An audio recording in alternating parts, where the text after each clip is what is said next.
Hey, what's up, guys? It's Matt here with Tanks Lawn Maintenance. It's 2:05 p.m. December the 4th, 2024, year of our Lord, Wednesday afternoon. And it is the 4th anniversary of my very first landscaping job, which was a huge cleanup job that took me and Mama Tank 8 hours, and we only charged 250 bucks. Whew, I'll never forget that, and I learned a valuable lesson that day. But anyway, guys, that ain't what this video's about, man. Just wanted to hop on here and holler at y'all for a second, man. Let's talk about professionalism and being lazy. Golly, being lazy, man. It's hard to believe that you can be a business owner and be lazy, right? But yeah, believe me, it can happen. Anyway, guys, let's talk about professionalism first. I did a quote right before Thanksgiving. The guy called me. Well, actually, he sent me an email through my website, and I called him while I was on the way to do the quote, and his exact words were,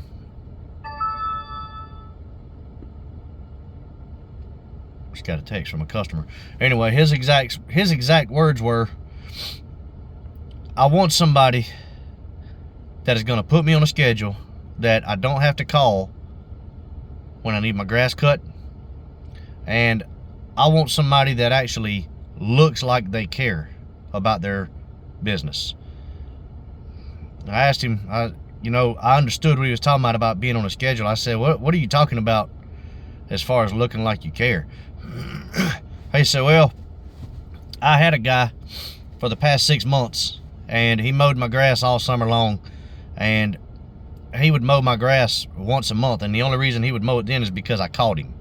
And he goes, I want my grass mowed at least every other week. At least every other week. He said, I don't want to have to call you and find you and all that good stuff. And then he goes, I also want somebody who takes pride in their stuff and in their job. He said, you could look at this guy and tell he just didn't care, that he was only doing this to make a dollar or make an extra dollar or whatever it is that he was doing. He only cut my grass on Saturdays. He never did it during the week. And so he goes, so I'm assuming he was doing it as a side gig. He said, I want somebody that depends on this to make a living. He said the guy would show up. He said the man didn't have logoed shirts, didn't have letters on his truck or anything like that. He said he would show up with a old raggedy ass Holy t-shirt and some blue jeans that looked like they were 3 sizes too big, with just some tennis shoes on. He said the man's trailer was falling apart, and he was pulling it with a little small, very small SUV, and he had a push mower, which is fine. He said, I'm fine with a push mower. I don't care how you cut it. He said, but the push mower, every time he cranked it up, he would struggle to keep it running. He said, I don't want that. He said, I don't care. He said, if you're starting out, that's one thing. He said, I understand. You got to do what you got to do. He said, but man, he said, the way your stuff looks says a lot about you, and I don't want somebody out on my property for all my neighbors to see that just looks like they're strung out, look like they're homeless, look like they don't care. So I didn't end up getting the customer because he didn't want to sign a year-long agreement, and which is fine. Every customer's not your customer, but I get what he's saying, and I can agree with some of the stuff he said. Not necessarily everything he said, but I can agree with a lot of what he said. And yes, you do need to put your customers on a schedule. Your customers should never have to call you to find you and ask you to cut their grass, or if they can if you can schedule them to get their grass cut before a certain date. Your customers shouldn't have to do that, for one. And then for two, take pride in your equipment, man. We spend a lot of money on this stuff. I mean, this ain't 4, 5, 6 years ago where you could go out and buy a commercial zero-turn mower for $5 or $6 grand. Those days are long over with, man. These mowers are costing, for the smallest stand-on mower you can find, is about $7,000, and they go up from there. I mean, they go up to $20,000 and $25,000 depending on what you want. So take care of your stuff, man. And also keep it clean. Keep it clean. I get it, they're mowers, I understand that. But blow that thing off, okay? I'm not telling you to go out there and wash your mower every single day, but blow it off before you put it on your trailer at each property. That helps a lot right there. Blow the dust off of it, blow the grass clippings, leaves, whatever. Blow all that stuff off of there back into the customer's yard. And hose it down once a week, man. Take a pressure washer to it or something, or swing by the car wash and just knock some of that caked on stuff off of there. And once a month, once every 2 months, get you some sort of solution. As a matter of fact, Ballard sells a very good solution. It's called Mower Magic, and that stuff works wonders. It'll make your mower look like a brand new mower. But keep your mowers clean. That's appearance means a lot to people. It really does, and it says a lot about you as well. Keep your stuff clean. Keep your stuff maintained. You know, change the oil in it every 50 to 100 hours, whatever's recommended. I typically change mine every 70 hours, or every 75 hours. I don't wait for 100 hours. I try to stay ahead of the game on that, and keep it all tuned up, man. Change your air filters out. Keep your air filters blown out. All that stuff, guys. This equipment is very expensive, and if you take care of it, it will take damn good care of you. Keep your blades sharp, because you owe it to your customer to keep your blades sharp. You really do, and it just leaves a better cut, and it's healthier for the grass when you're using sharp blades. But keep your blades sharpened about every 10 hours on the mower. And if you're starting out, you're not gonna have the money to go out and buy a $7,000-8,000 mower, and you're probably not gonna have the money to go out and buy a used mower for $3,000 or $4,000. You're probably not, if you're starting out, especially if you're young. Well, it's fine using a push mower. There's absolutely nothing wrong with push mowing at all. I have a push mower that I just took off of my trailer and stuck it in the garage. I push mow every day, and there is a place for push mowing. So don't think that people are going to scoff at you for using a push mower. There's nothing wrong with that at all. And as a matter of fact, most of the time your push mower is going to leave a better cut than your wider decks are anyway. It cuts out on scalping and hovering on the property. But once you get to a point where you can afford to go out and buy some decent equipment, go do that, man. Because if you're running around with some little regular old 21-inch Murray push mower, that thing ain't gonna last long, man. Not when you're doing, just say you're doing 5 to 10 yards a day, okay? When 2 weeks hits, you're doing about a summer's worth of mowing for that push mower. You really are. Those Murray push mowers, those little Murray or Bolins or whatever it is, 21-inch push mowers, they're made to cut your property. That's it. Not everybody else's property. It will get you by starting out, but as soon as you get the money, go out and get you some stuff, man. And that goes for trimmers and all that as well. Get you some good equipment as soon as you can afford it. And as soon as your stuff starts tearing up, starts getting to a point where, there's one of my customers riding down the road, but as soon as your stuff gets to a point where you're having trouble keeping it running, fix it. Simple as that, guys. Fix it. This is stuff that you use to make your living with. Fix your equipment. Maintain your equipment. Stay on top of it. You take care of your stuff and it will take care of you. I promise you. Now, as far as personal appearance goes, I kind of agree with him a little bit, but at the same time, that is a touchy subject. My thoughts are, if you can afford to go out and have some shirts made, or if you can do it yourself and it looks good, by all means do it, because it is worth it, okay? For one, you look more professional when you've got your company logo on your shirt and you've got your phone number on there. And the other reason is, when you got your phone number on the back of your shirt, you pick up customers like that, believe it or not. It really does help. I've picked up 2 lawn care customers this year like that, and I picked up a shrubbery customer that is about a $1,200 job every single time I do it, and it gets done 3 times in the summer. So it's worth the money to get shirts made up.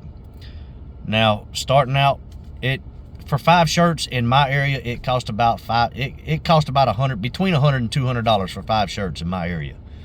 But Every area is different. I don't know where you're at, what kind of shirts you prefer.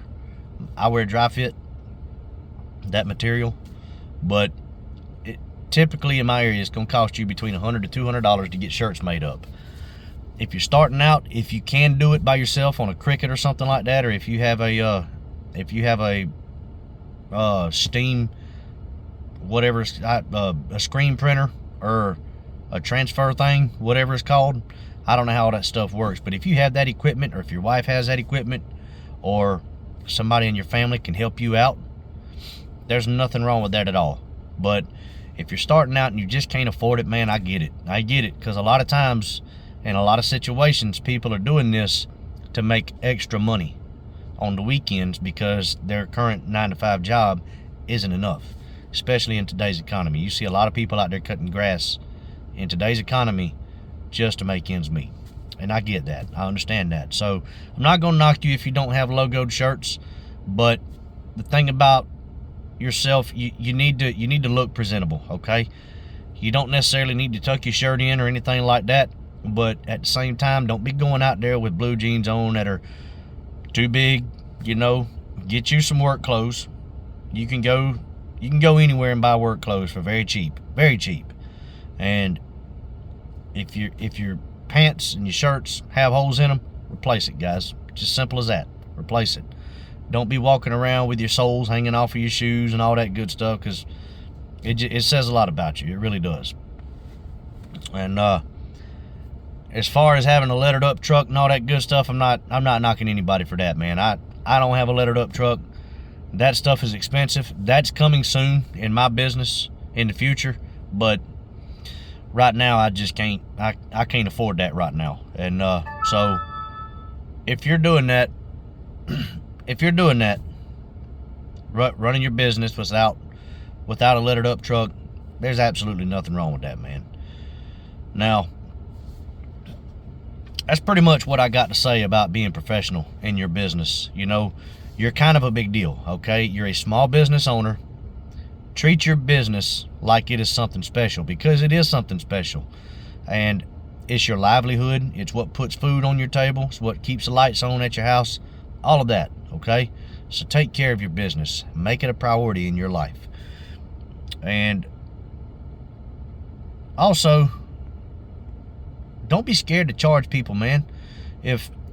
Just say you're doing contract work, okay? Say you have a customer and they want a year-round contract, or you're wanting to do contracts in your business, whatever the case may be. If something comes out to be, just say $201.10, if that's what it comes out to be, charge that. Don't round up to the nearest dollar. Don't round down to the nearest dollar, okay? Charge exactly what it is going to cost to do the job. Simple as that, guys. But let's talk about being lazy, man. Don't be lazy, guys. The work is not going to come and knock on your door, okay? Customers ain't, I can't say customers ain't going to knock on your door, because I have had a customer knock on my door and ask me for a quote. That is no lie. I had a guy that lives in my neighborhood come by my house and asked me if I could make his yard look like my yard. So I did pick up a customer with somebody knocking on my door, but that doesn't normally happen. The work is not going to come to you. You've got to get out there and go find it, okay? Start you a social media. Start you a Google profile. All of that stuff is absolutely free, okay? YouTube, Instagram, Facebook, TikTok, all of that stuff, man, it's free. Put your name out there.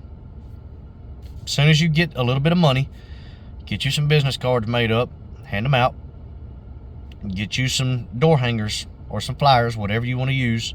Get some of that stuff made up, pass them out, man. Put your name out there. And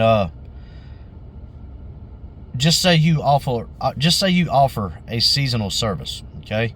Say you're doing pine straw installation, mulch installation, and tree pruning, okay? That stuff in my business, I typically do that stuff in the wintertime. I try not to do that anything like that during the growing season, because there's just, quite frankly, there's just not enough time for me to do it. But I try to get all that stuff done in the winter. If somebody calls me, a random customer, if I have time, I'll take care of it in the growing season. But my recurring customers, I will reach out to them as soon as the growing season ends. At the very end of October, I will let them know, hey, in the next month, I'm going to be starting to put out mulch, pine straw, and I will be pruning trees. If that is something you're interested in, let me know and I will get you a quote. A lot of times, guys, customers don't realize that you offer a service, and they'll have some other green company come out and take care of something on your customer's property, something that you could have made money on. And in a lot of cases, they'll come out and put out mulch and pine straw and find out that company does grass, bushes, trees, whatever it may be. And a lot of times you can lose your customer because of that right there. But let your customers know that you do stuff, man. And once you get to a point where you have mastered cutting grass and cutting bushes, start adding other services, man, because that is something else that can cause you to lose customers as well. If you're being lazy and you don't want to do pine straw, you don't want to do mulch, you don't want to trim, you don't want to trim trees, you don't want to trim bushes, whatever it may be, man, you don't want to do sprinkler repair, man, a lot of times these customers are wanting to deal with somebody that does it all. Okay, most of the time they are. Now, most customers understand that 90% of lawn care providers do one or the other. They don't do lawn maintenance and lawn treatment. But there is a lot of companies out there that do both, but they're not good at either one. So most customers understand that. But as far as the actual getting out and running power equipment, cutting stuff, add some services, man. Once you get good at one of them and you get to a point where you're starting to sit idle, add some customers or add some services, man. It can create a lot more revenue for you, and it will help you a lot more than what you realize as well. But yeah, guys, be professional in your business and don't be lazy. Just don't be lazy, man. But y'all let me know down in the comments below what y'all think, man. Do y'all agree with anything I just said? Do you disagree with anything I just said? If you do, let me know, and let me know why. But that's just the way I see it, and that's just the way I try to carry myself. But anyway, y'all, I hope y'all have a great rest of the week. It's hump day. Got 2 more days this week. Some of you got 3, maybe even 4 days. But I pity you if you're working on Sunday. But anyway, man, hope y'all have an amazing rest of the week, and hope y'all get out there and crush it, man. But until the next one, y'all keep cutting that grass and keep making that money. Holla at y'all. Bye.